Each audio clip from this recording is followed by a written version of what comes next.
হচ্ছে তো। দেখো আমি জানি। হ্যালো গাইস, নমস্কার। চলে আসলাম এই যে কাজে ধান বানতে, তাই ধান বানছি। এই যে দেখো আমাদের এই মাঠ, ঘুরে ঘুরে দেখো এদিক ওদিক ধান বানতে হয়। দেখো কীভাবে ধান বানতে হয় দেখো, ধানের কীভাবে পালা দিয়েছে সেগুলো দেখো। পুরো মাঠ আর মাঠ, সামনে রজনী ক্ষেত, অনেক দূরে। এই তো, এই হচ্ছে ধান বানানোর টেকনিক।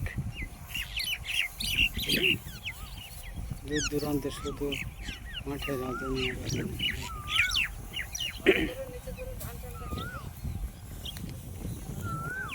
এই যে আমাদের ধান,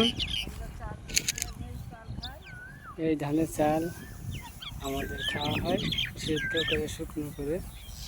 তারপরে প্রতি বছর এই টাইমে এই ধানের চাষ করা হয়। এইভাবে ধান বানতে হয়, তারপর মেশিনের মাধ্যমে এটাকে ঝাড়াই করা হবে, তারপর বস্তা বোঝাই করা হবে, তারপর টুকটুকি করে বাড়ি নিয়ে যাওয়া হবে। এই হচ্ছে সিস্টেম। দেখেন তো হয়েছে কিনা। কাটে দিন, কাটে দিন।